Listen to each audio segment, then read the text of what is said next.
Hello, everybody. Welcome back. Happy Tuesday again. And I'm so excited to share with you all about Helen Keller. So, we are going to go through our PowerPoint, and that way, you guys will have some more information on Helen Keller and it will help you with everything that you need to do today. So, we are going to go to our slideshow. And this presentation is all about Helen Keller. I chose this PowerPoint because it's actually Braille. Braille is something that Helen Keller used, and we will talk about that a little bit later. But those dots above all about Helen Keller are in Braille. So let's get started. So, some information about Helen Keller's background. She was born June 27th, 1880, in Alabama, which is a state down south from us. She was the oldest of two daughters. So we learned yesterday Benjamin Franklin had a lot of brothers and sisters, but now we know that Helen Keller only has one sister and she is the oldest. Her dad was an officer in the Civil War. Her family income came mainly from a cotton plantation. She was almost 2 years old when she lost her sight and her hearing after she got sick and had a really bad fever that doctors say got rid of her sight and hearing. So after she was sick, she couldn't hear anymore and she couldn't see anymore. So she was blind and deaf. Helen and the family cook's daughter Martha had then created 60 different sign language signs to be able to communicate with each other. So when you can't hear, you do this thing called sign language, and it helps you communicate with other people who want to communicate back to you. And then Helen, jumping ahead, died on June 1st, 1968 in Connecticut. So that is up north. So she was born in Alabama and she died in Connecticut. So this is a little bit about Helen's education.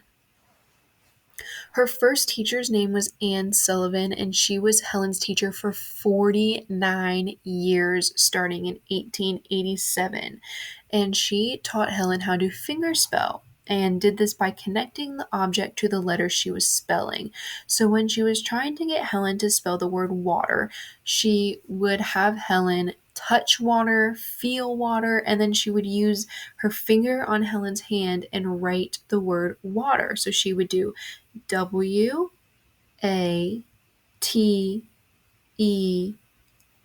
and that's how Helen learned how to spell water and what water was. In 1890, she attended the Horace Mann School for the Deaf in Boston, Massachusetts.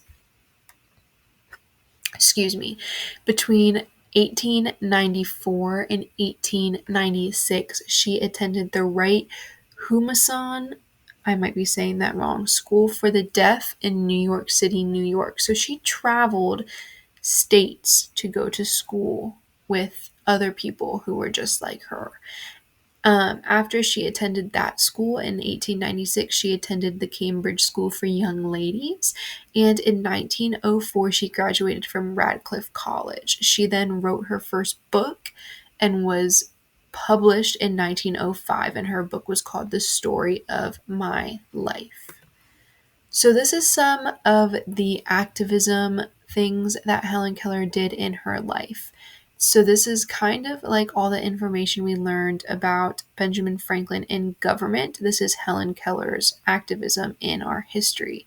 In 1915, she co-founded the Helen Keller International. In 1920, she helped found the American Civil Liberties Union. In 1924, she became a member of the American Federation for the Blind. In 1946, she was appointed Counselor of International Relations for the American Foundation of Overseas Blind, where she was able to travel to 35 countries around the world in a 11-year span between when she was appointed counselor in 1946 to 1957. And then in 1955, she embarked on a 40,000-mile, 5-month journey against Asia, where she had the opportunity to give speeches and bring inspiration to so many people in Asia. So those were some of the things that Helen Keller was able to do. This is a list of some of the awards and honors that Helen received throughout her life. So in 1936, she was awarded the Theodore Roosevelt Distinguished Medal. In 1964, she was awarded the Presidential Medal of Freedom, which is a very good honor. In 1965, she was elected into the Women's Hall of Fame. She received honorary doctoral degrees, which is high up in the education field. So you go to school to get your bachelor's degree. You can go back to get your master's degree, and then you can go get your PhD, which is your doctoral degree. And so she got honorary degrees from Temple University and Harvard University, which are both in the United States. And then she also received honorary degrees from universities of Glasgow in Scotland, Berlin in Germany, Delhi in India, and Witwatersrand, I may be saying that wrong, in South Africa. So those are amazing honors that Helen Keller received. She was also named honorary fellow at the Educational Institute of Scotland. So that is all the information that I have for you on Helen Keller.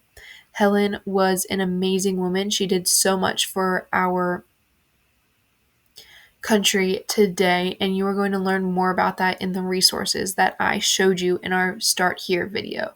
So that is our lesson on Helen Keller. You guys can now complete the timeline using our resources that we learned and this PowerPoint, and I can't wait to see what you guys come up with, and I will see you tomorrow to learn about our last important famous person. Bye, guys.